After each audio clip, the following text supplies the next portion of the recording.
Assalamualaikum warahmatullahi wabarakatuh. Okey. Um, kita dah kali ni kita nak bincang pasal next condition. Okey. So sebelum tu saya nak bagi tahu yang kebanyakan exercise ataupun kebanyakan condition dia ada basic treatment. Basic treatment ni maksudnya kita akan ulang benda yang sama, iaitu ada 4. Okay. So kalau tengok pesakit yang stroke, yang terbaring tak sedar langsung, dua-dua belah tak bergerak, 4 perkara ni mesti ada. Yang pertama, stretching, joint mop, tense dan upper limb active passive. Yang tu akan ada. Okay. And then yang 4 ni memang wajib lah, wajib ada. Okay. Dia bukan wajib ada, maksudnya setiap condition dia akan ada, bergantung kepada keperluan pesakit. Okay. So jadi 4 ni akan ada. Sebab tu kalau macam kita tengok pesakit stroke yang sedar, yang stroke sebelah lagi boleh gerak, dia pun masih ada stretching, joint mop, tense dan UL active passive. Yang dah boleh duduk pun sama, stretching, joint mop, tense, UL active passive. So yang bezanya hanyalah exercise dan teknik yang kita akan ajar. Okay. So sebelum ni kita ada belajar pasal pesakit yang dah duduk. So kita tukar jadi SLR, kita tukar jadi knee extension. Okay. So kita nak kena tahu semua tu kenapa kita buat semua tu. Dan of course yang saya kata SLR dia untuk advance daripada knee flex extend. Okay, so SLR ni dia sangat power. Sebab apa kita ajar dia pesakit duduk nak berdiri tu, kita ajar sebab kita nak kaki pesakit dalam berdiri tu kita nak lurus. So nampak tak SLR apa yang dia buat? Lutut dia lurus, angkat kaki, lutut lurus. Okay, so untuk angkat kaki kita get ready dia untuk, of course lah, untuk kuatkan paha. Yang kita fokus pada lurus SLR, lutut lurus. Okay. Sebab tu kita ada buat juga knee extension untuk kes yang duduk. Sebab apa? Kita nak latih lutut dia lurus. Kalau lutut dia lurus, lutut dia boleh lock, maksudnya dia boleh berdiri dengan sangat stabil. Okay. Daripada dia berdiri dengan sebelah kaki dengan tongkat, dia sekurang-kurangnya kalau dia dah boleh lock, dia boleh hampir seimbang kiri dan kanan dia tu. Okay. Berat badan tu dia alih kiri dan kanan tu hampir seimbang. Okay. So dia akan lebih seimbang lah. Bayangkanlah kita ada dua kaki, kita guna satu kaki je, memang tak seimbang. Tapi kalau kita guna dua-dua, dia lebih seimbang. So itu introduction sikit. Kita recap sikit yang previous one. So sekarang kita nak tengok pesakit yang dah boleh berdiri. Let's say kata kita dah boleh latih dia berdiri dan balance. Okay. So ciri-ciri dia apa? Berdiri dan seimbang. Ataupun boleh berdiri sendiri. Of course, sebab kita akan belajar teknik berdiri. So kalau dia boleh berdiri sendiri dengan seimbang, kita dah boleh dah buat next prosedur dia. Okay. Sebab apa kalau kita nak kena berdiri sendiri juga, baru boleh kita nak ajar yang ni? Boleh tak kalau dia berdiri sikit-sikit and then kita ajar? Boleh juga, tak ada masalah. Cuma kita nak pesakit ni independent. Independent ni bermaksud pesakit ni tak bergantung dengan siapa-siapa pun. Dia boleh buat semua sendiri. Kalau let's say kata kita ajar dia cara nak berjalan, tapi untuk berdiri dia perlukan bantuan orang. So dia takkan boleh berjalan tanpa dia berdiri. Maksudnya dia masih lagi perlukan bantuan orang. Dia kena tunggu orang ada baru boleh berdirikan dia, and then dia boleh jalan seorang-seorang. Contoh macam tu. Tapi kalaulah dia tak boleh berdiri sendiri lagi, jadi kita takkan ajar dia berjalan lah sebenarnya. Sebab kita nak fokus yang tu dulu. Kalau kita nak fokus semua benda, dia akan jadi hilang fokus. Hasil dia pun akan sama-sama. Okay. So kita tengok dekat board kita dah tick bahagian mengiring, kita dah tick bahagian duduk, kita dah tick bahagian berdiri, dah lurus. Berjalan bertongkat pun belum lagi. Yang ni yang kita akan fokus sekarang ni. So kita tengok apa yang kita nak buat untuk keadaan pesakit ni dah boleh berdiri. So apa masalah dia? Masalah dia masih lagi sama dengan keadaan duduk tu, sebab dia masih lagi ada ketat sendi otot, tak boleh bergerak ataupun lemah dan lupa teknik, lagi badan tak seimbang. So ini masalah dia sama dengan masalah yang previously condition duduk. So masalah masih sama. Cuma goal kita berbeza sikit. Goal kita yang pertama, kedua, ketiga semua sama. Okay.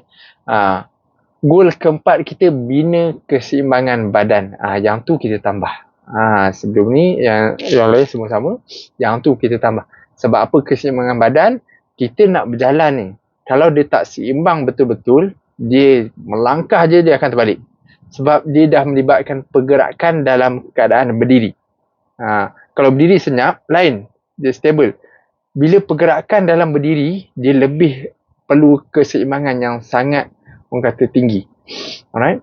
So kita tambah bina keseimbangan badan dan berjalan sendiri. Berjalan sendiri je target kita.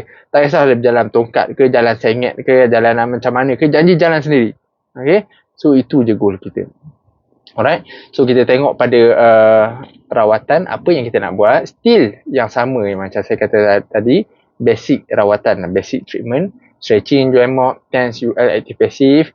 And then SLR masih lagi kita kekalkan sebab dia memang perlukan SLR. Tadi SLR untuk berdiri. Okay. So untuk daripada pesakit duduk, berdiri, kita fokus pada SLR. Sebab SLR luruskan lutut dia. So kekuatan lutut, dia bina kekuatan lutut untuk lock supaya dia berdiri dengan lebih stabil. Okay, itu untuk duduk. Tapi SLR untuk pesakit yang dah boleh berdiri, target dia different. Walaupun exercise yang sama, kita target peha dia untuk angkat. Sebab kita nak ajar dia melangkah. Jadi dia perlu angkat, dia perlu kekuatan peha yang sangat kuat. Okay, so dia angkat SLR sama dengan pergerakan nak berjalan tu. Faham tak? Nampak tak? Pergerakan nak berjalan, kita angkat kaki ke depan. Cuma SLR ni angkat kaki ke atas lah sebab kita buat waktu baring. Alright, so masih lagi diperlukan. Okay, and then kita dah tukar exercise lain, quad concentration, ataupun knee extension. Knee extension kita dah belajar yang previous, cuma quad concentration lah tak ni. So quad concentration ni, kalau kita tak boleh buat knee extension dulu. Kalau knee extension dah boleh buat, perfect, kita buat quad concentration. Yang ni lebih tertumpu kepada kekuatan lutut, quad concentration ni. Okay, so knee extension ni dia sama lebih kurang, cuma quad concentration ni, kenapa ada nama concentration? Dia memang nak kena concentrate betul-betul. Sebab kalau dia tak concentrate betul-betul, dia susah nak buat. Lagi kita akan tengok macam mana. Okay. And then kita ada body weight switching. Alihkan berat badan. And then step forward, backward. Yang ni kita dah start nak ajar melangkah ni. Okay. Step forward, backward. Walking with cane. Walking with cane. So berjalan dengan tongkat. So kat sini, yang previous punya ada 11. Macam tu lebih kurang. Cadangan rawatan, yang ni hanya ada 9. Sebab apa? Kita dah fokus dekat walking with cane, step forward, backward. Sebab benda-benda ni dia akan ambil masa yang agak lama. So kalau kita cadangkan banyak sangat benda kita nak buat, so kita takkan sempat nak buat semua benda dalam satu hari. Lagipun pesakit akan penat. Alright, jom kita tengok seterusnya exercise apa yang kita nak ajar. Yang pertama sekali adalah quad concentration. Okay, so quad concentration ni, kaki straight macam biasa, kita genggam penumbuk kita ni, letak bawah pelipat lutut dia. Bawah, betul-betul bawah lutut dia. So kita tak nak dia angkat kaki dia macam kita buat knee extension, tak. Kita nak lutut dia tu tekan ke bawah, tekan tangan kita. Okay, jangan dia angkat tumit, angkat kaki tu, tak nak. So tu dia akan jadi knee extension. So tekan betul-betul. Okay, tekan betul-betul. Tekan betul-betul dekat tangan kita ni. So kenapa kita gunakan penumbuk kita macam ni? Sebab kita boleh rasa dia betul-betul tekan ke dia tak tekan. Sebab yang ni memang nak kena concentrate betul. Dia nak kena tekan kuat-kuat. Selalu kita buat exercise ni disebabkan dia ada masalah untuk lock dia punya lutut. Dia tak boleh lock. So yang ni lebih power lah, lebih concentrate. Sebab bila kita berdiri, kadang-kadang kita susah nak concentrate kat kaki. Yang ni latihan dia untuk concentrate betul-betul dekat lutut tu, untuk tekan ke belakang supaya dapat lock waktu berdiri nanti. Okay. So yang ni pun boleh hold juga. Tekan berapa kali nak hold, berapa set, berapa reps. Ini terpulang bergantung kepada pesakit lah. Setengah pesakit boleh tahan lama, setengah pesakit tak boleh tahan lama. Okay. So itu pasal quad concentration. And then kita tengok next adalah pasal mobility. So apa mobility kita nak belajar? Yang pertama, body weight switching. Yang ni sangat penting. Sebab apa penting? Kita nak ajar dia melangkah ni. So bila melangkah, dia perlu berat badan dia ke kiri, ke kanan. Sebab apa ke kiri, ke kanan? Kita orang normal pun macam tu. Okay? Sebab kita kalau kita nak angkat kaki kanan, berat badan kita kena alih ke kiri. Okay? Kalau tak percaya, boleh try dulu. Kita nak angkat kaki kiri, berat badan kita kena alih ke kanan. Okay? So secara tak sedar, kita tengah alih berat badan kita ke kiri, ke kanan, ke kiri, ke kanan. Okay?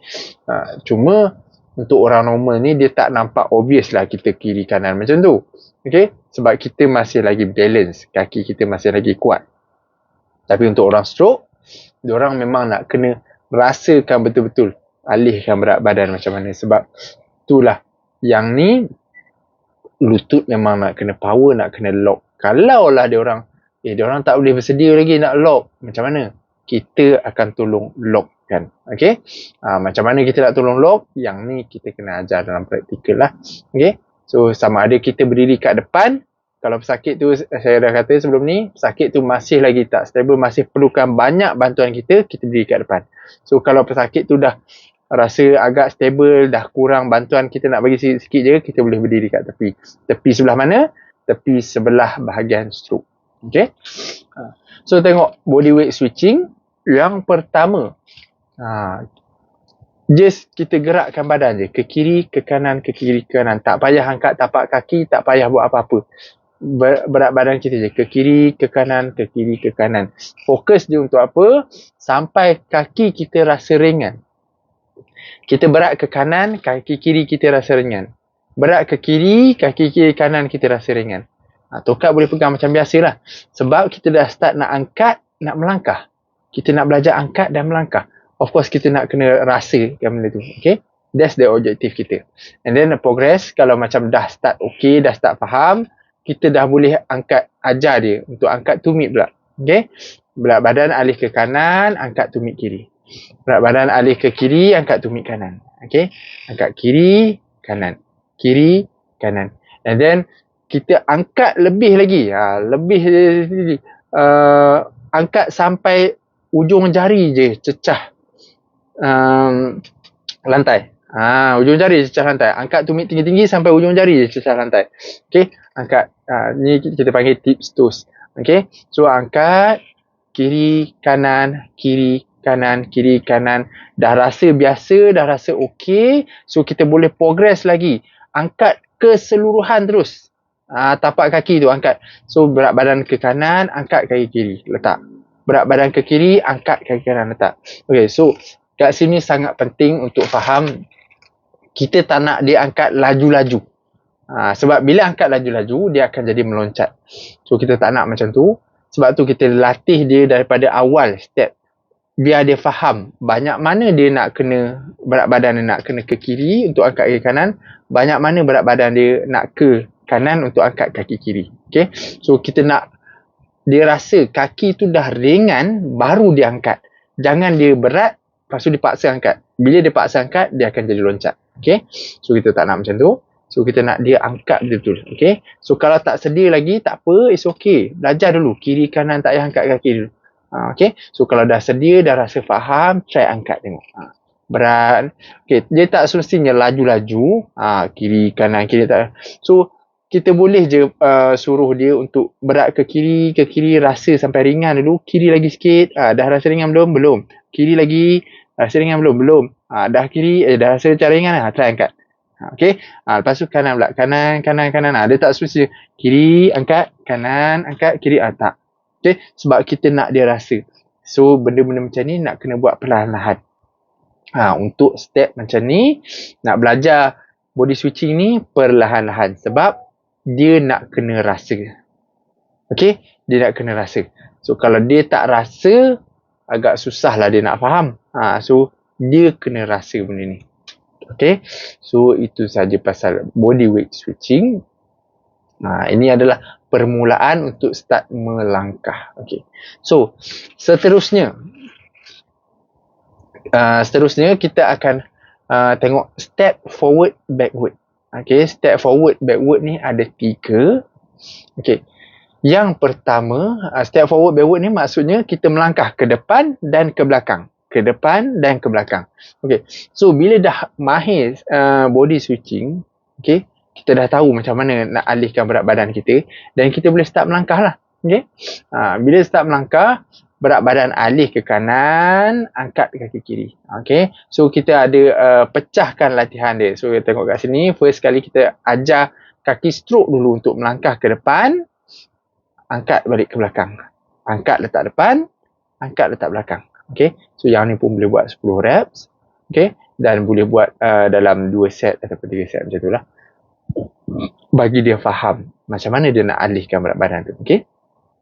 Ke depan, ke belakang, ke depan, ke belakang. Untuk permulaan is okay kalau dia terseret kaki dia.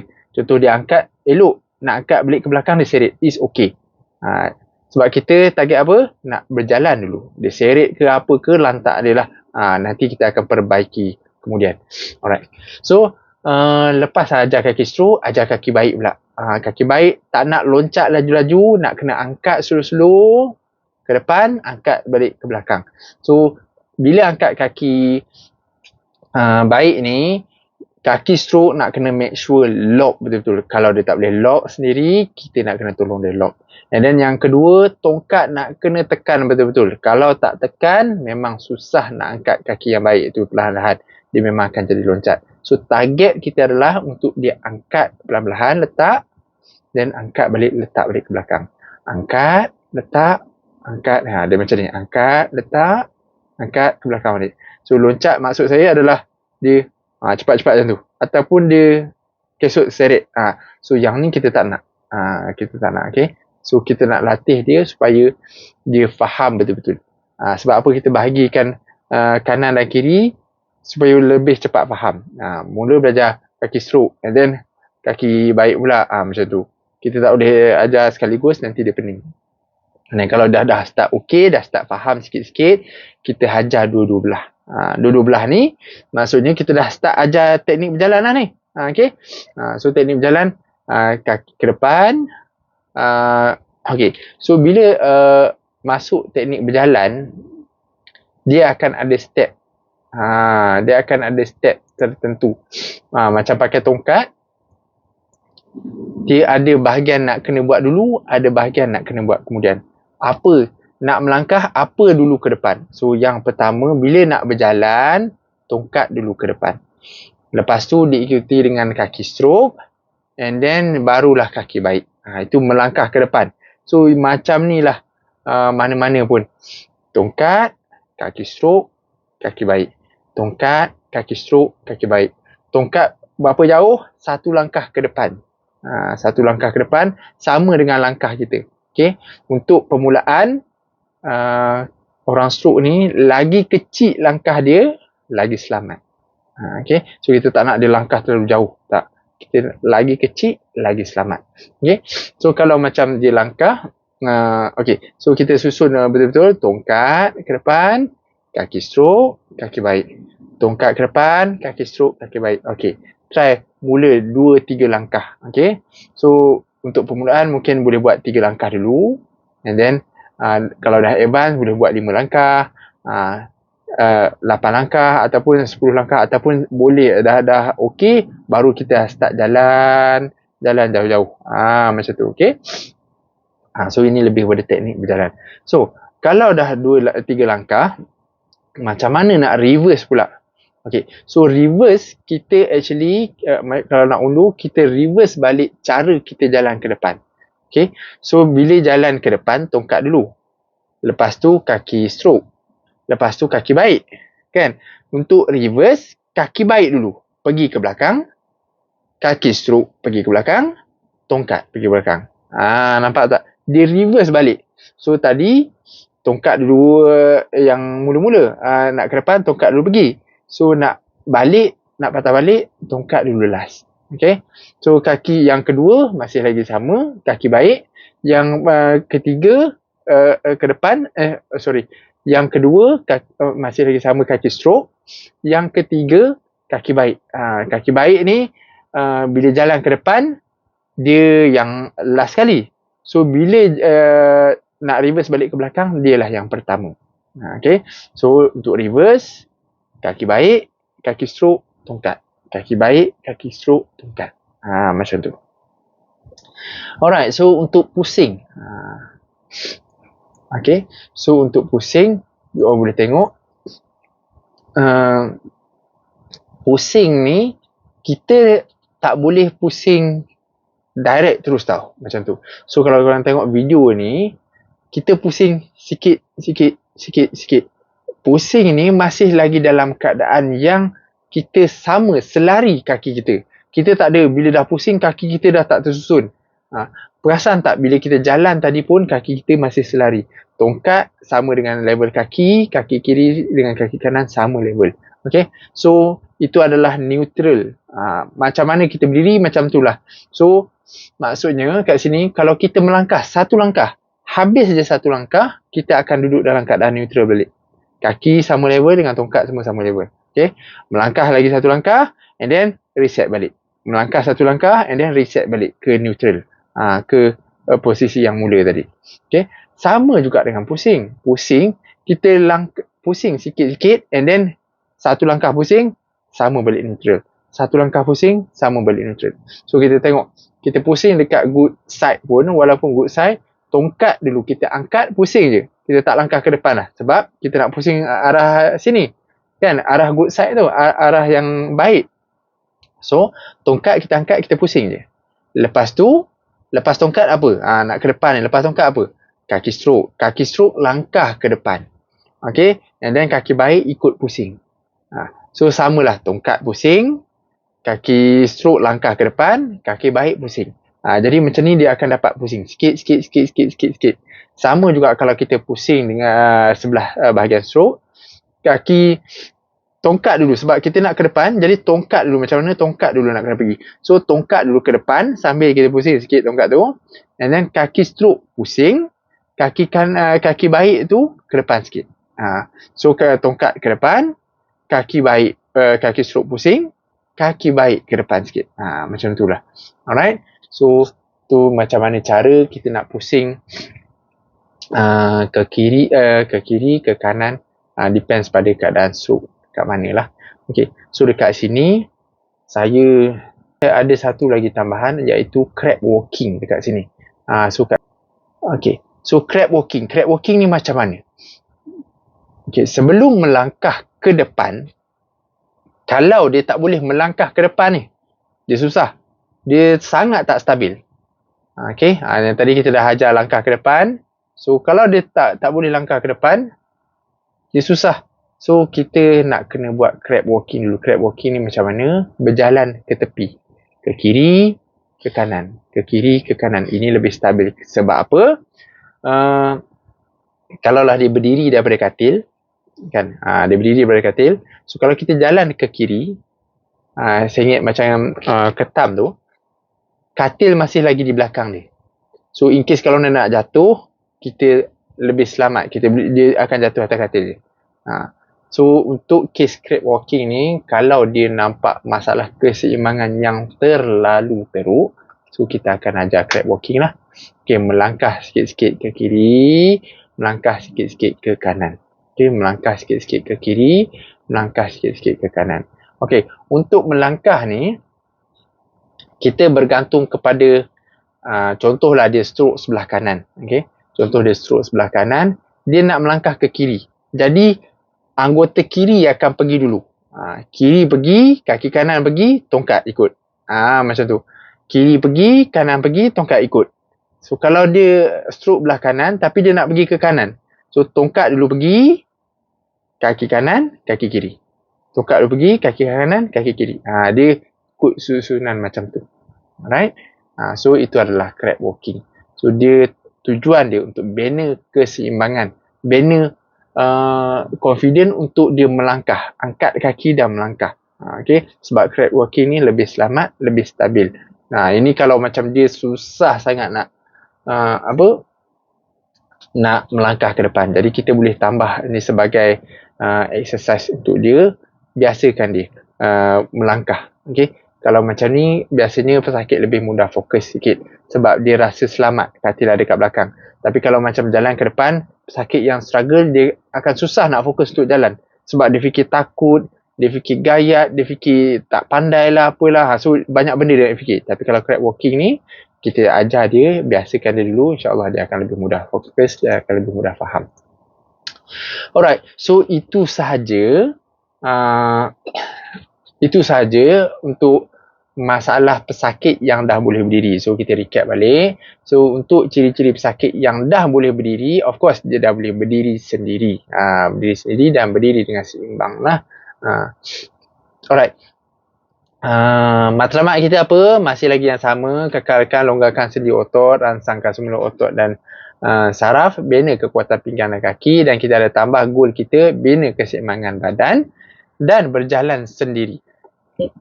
Rawatan kita ada stretching, joint mop, tense, UL, active passive, SLR, quad concentration, knee extension. Okay, knee extension ni saya letak optional sebab kalau dia buat quad concentration dah bagus, knee extension ni tak perlu buat lah.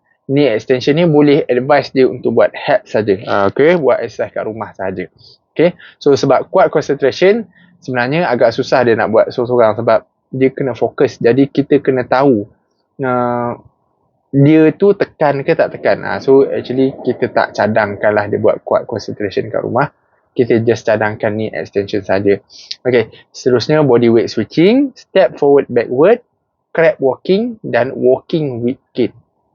Walking with cane ni nampak kita tak ada ajar tadi sebab step forward backward ni kalau kita combine kan dia dah jadi walking with cane. Okay, kita progress 3 langkah, 5 langkah, 8 langkah sampailah kita dah berlangkah-langkah pusing satu rumah dia. Okay, so kita akan progress macam tu. Alright, so kalau ada soalan nanti boleh tulis dan tanya saya. Kalau tak ada soalan, itu sahaja setakat video kali ini. Okay, Assalamualaikum.